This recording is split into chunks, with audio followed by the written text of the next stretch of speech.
utamsaidia mke wako. Nilisho hapa shuhuda. Mimi ndio nilifanya mke wangu aokoke. Sisi tumeoana, ni wanadini wazuri sana. Mimi nimeoa, nilikuwa sijaokoka.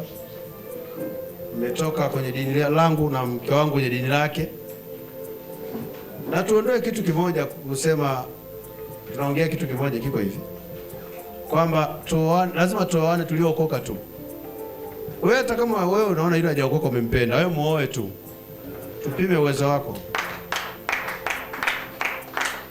Sawa? Akisema yani kale nikakicheche sana, ndio wako. Unajua kicheche? Kinaiba kuku.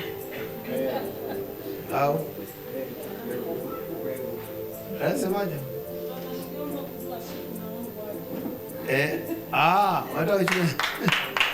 Nataka hii siku ijue. Hii siku itakuwa Jumatano. Nimeweka siku sasa kwa sababu ya mume wako aje.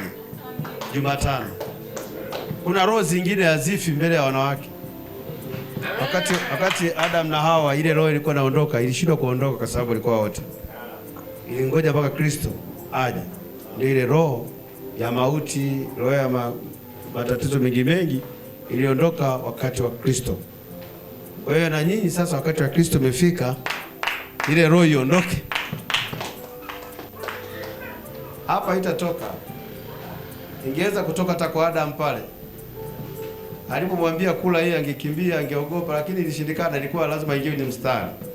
Sasa akaja mtu wa kumtoa Adam na kumsamea mwanamke ili akazae, ili akaendelee na maisha mazuri. Kwa hiyo na sisi wanaume tuonane Jumatano. Wote. Amen. Sawa. Utakuja? Au utakuwa umepata tenda kubwa ile? Tenda utapata hata hapa. Kuna gari liko pale nje linataka tenda. Liko hapa. Utakuwa naongelea. Moja na mitambo yako, lipo gari pale la kufanyia mazoezi. Amen. Ni kazi sio mazoezi. Huyu ni fundi Ndio maana namsema kwenye ufundi wake. Ni fundi. Sasa unaweza kuogopa kumwambia kuna kazi kwa sababu umesema ni mchungaji. Ni fundi. Anapuliza rangi zote rangi zote. Na atapuliza. Amen. Kwa hiyo nitaidi Mungu akusaidie huyu. Baby umwache kule nyumbani au utakuja naye? Atakuwa analinda nje huko. Kuja naye. Hata kama kuja naye atakuwa anazunguka huko. Atakusaidia kunywa ile soda inabaki kwenye chupa. Inapowekwa kwenye glasi yeye na baki na kwenye kachupa anamalizia kitonga. Wenyewe hawana watajiona wenyewe hapa. Kwa utaishia tu kunywa glasi utaenda nyumbani. Utajinoma wenyewe wake. Naacha nje. Na wana viti vyao tu. Na sisi tutakuwa na viti vyetu. Mungu amsaidie. Amen. Barikiwe.